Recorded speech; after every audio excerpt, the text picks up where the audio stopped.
Hi, I'm Jack Cush with RheumNow. I'm here in the RheumNow booth at ACR 2018 in Chicago. It's been a great meeting so far. I've convened a panel of friends to talk about what's hot in rheumatoid arthritis. I'm joined by Dr. Jeff Sparks from Boston and Dr. Artie Kavanaugh from San Diego, and I'm Jack Cush, as you know. Gentlemen, today we've got a few things I want to go down on the list to discuss, but let's start off with what you have seen that you think is really a highlight in RA so far, or maybe something you're going to see in the next few days. I'll start out. The data with the JAK inhibitors, maybe not new, but really there's so much more of it now that we're seeing, of course, longer-term data with tofacitinib, additional data with baricitinib, a lot of data with upadacitinib, and further data with filgotinib. So I think it's exciting that we may see, are these all going to be the same? Is there really anything to the putative in vitro differences in terms of their cell activity? I think we've adopted them in the clinic, and I think that's going to increase. And we're going to get back to Jackson in a second. Jeff, so far? I think the thing that stood out for me from an epidemiologic perspective for rheumatoid arthritis is looking at interstitial lung disease risk factors. In particular, the MUC5B SNP, which was associated clearly with rheumatoid arthritis, interstitial lung disease. And the fact that this is related to interstitial pulmonary fibrosis may mean that these drugs that are used for IPF could be used in RA-ILD, and those trials are ongoing. And obviously, rheumatologists take care of patients before the ILD develops, and our work and others are looking at things that happen for rheumatologists. So disease activity being the things that we did show that active disease did increase risk for interstitial lung disease within RA. So the SNP was presented today as a plenary session, and that was new and information and surprising. I do want to talk about some of your posters that you had, sort of getting to drug safety and whatnot, but still safety, I should say, or comorbidity issues, and that's the ILD story, which we know ILD and lung disease is a very bad player in rheumatoid arthritis, which I think is what has gotten you into this. And you had a few presentations here, one a podium presentation on disease activity, another one looking at rheumatoid factor negative versus factor positive. Can you sort of summarize those results? Well, sure. The first is the disease activity. We look very carefully to look at dynamic measures of disease activity and to see whether active disease was related to subsequent risk of incident interstitial lung disease. And we did, in fact, find that high and moderate disease activity put you at a 2 to 3-fold increased risk. As rheumatologists, we really think about the risk mostly within the seropositive subset, particularly CCP positive. However, some of our work also shows that you can get interstitial lung disease, you can get bronchiectasis, even within the seronegative population. So this is something that should be on rheumatologists' minds as far as serostatus, and obviously treat to target might have other downstream ramifications of decreasing interstitial lung disease. Yeah, the seronegative story is really interesting in that you found in the population that you looked at, what was it, like 15, 16% in seropositives, but it was almost the same number in seronegatives, right, which I found really surprising, and changes my thinking. Yeah. Your finding of disease activity driving it, moderate to high disease activity led to a 2 to 3-fold increased risk, I guess.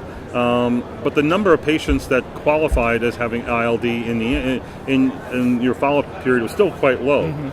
So how are you going to answer the question of which of the high disease activity patients are the ones who are going to get into having ILD downstream? Yeah. Well, clearly further work has to be done to identify other risk factors you could use in clinic. Doubtful that this new SNP that they found, the MUC5B, is something that would be useful in clinical care. And whether there's understanding the natural history, what's going on underneath the surface before patients get symptoms. How big of a problem really is this? Are things getting better because we're treating patients better as well?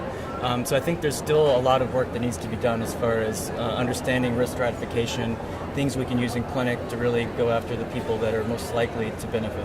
So as it I think is one of the ways that translates environmental signals to what we see in our patients, epigenomics, although it's still in its infancy, may be an important factor with interstitial lung disease. It's hard to see how it wouldn't be. I don't think we understand enough of it, but as you said, the genetics alone aren't going to explain it, the seropositivity and negativity aren't going to explain it, but there's an additional thing, and maybe it's an epigenetic factor that we can identify indicating the history of exposures. So, Artie, you brought up the issue of the JAKs here, and they are sort of front and center. We've got some data about, baricitinib extension studies showing good data when you continue on with Barry or switch from TNF inhibitors to Barry and whatnot. We've got new TNF inhibitors that are in development, some pretty close, some pretty far. What's the lessons that the new JAKs can take from the old JAKs in drug development, and where they're going to sort of grow this brand or get greater respect for JAKs in treating RA patients? Well, one thing is the dosing. I think across the JAK inhibitors, what we see is that the companies can often find 2 doses that can be effective. The lower dose generally has a little bit better safety signal. And as we found out today, we had a session I moderated with the FDA, who were kind enough to come, and they pay a lot of attention to safety, as we all know. Mm-hmm. And they're very keen on that. So I think how to look at the optimal dosing. I think as rheumatologists, we'd love to play around. We'd love to have many doses and tailor the therapy, but the FDA is very concerned about safety with these new molecules. So I think one of the things that I think may come is, as we get additional safety data, maybe we'll see additional dosing options for each of the JAK inhibitors. The issue is, are they going to affect care, and will they be taken up well? It was obviously hard for the first one, tofacitinib, to grow the respect and comfort with rheumatologists, but we may have one next year, and it's one thereafter. We got upadacitinib and filgotinib, and what's the other one? Pevcitinib was presented at this meeting, and there are others still.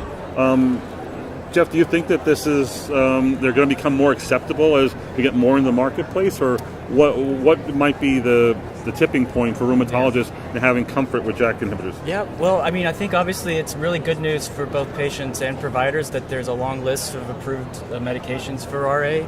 And obviously the new kid on the block is going to be sort of at the bottom of the line, but I feel like the convenience factor, both from a patient and physician, is moving up the JAK class. And the other thing is, the longer they've been approved, and no new safety signals are coming out, and actually several abstracts here showing the fear about DVT. PE may not be founded in the sort of real-world clinical use, and as it's being used in other diseases, I think it's only gaining traction as far as people are becoming more comfortable as far as moving this up as far as the line of succession. The last thing I want to just bring up, there's a few things here like fine that seem to be an overwhelming recurring theme. There's a lot on biosimilars, there's a lot about weaning therapy, but the new thing that was surprising to me was this issue of seroconversion. Patients, are factor positive, CCP positive, patients who become seronegative or drop their titers over time. A lot of reports here about that. And the question is, are rheumatologists doing this? And then what are they doing with the data? So, Artie, you've looked at some of this. Is there a message right now about seroconverters? Does it mean anything? I think the bottom line message is that it doesn't mean anything to the individual patient in your clinic when you go back to clinic on Friday or next Monday. You shouldn't necessarily worry if they don't seroconvert. If they do, that's maybe a good thing, but it certainly doesn't seem to be a strong enough signal that it's worth pursuing as a target, meaning I'm going to keep changing therapy until you seroconvert. And you think back to rheumatologists older than us who chased rheumatoid factor for years, and the hope was that if you decrease the titer, that would not only be a biomarker, but that would be a goal of treatment. I don't think it's that case, certainly not in an individual patient. And it remains to be seen whether, clearly not all drugs will do this, and the other issue is, if you do see it, is there really an association there with either better outcome or no effect on outcome? How do you consider this when you're talking about factor? Do you recommend repeating it in patients? Or?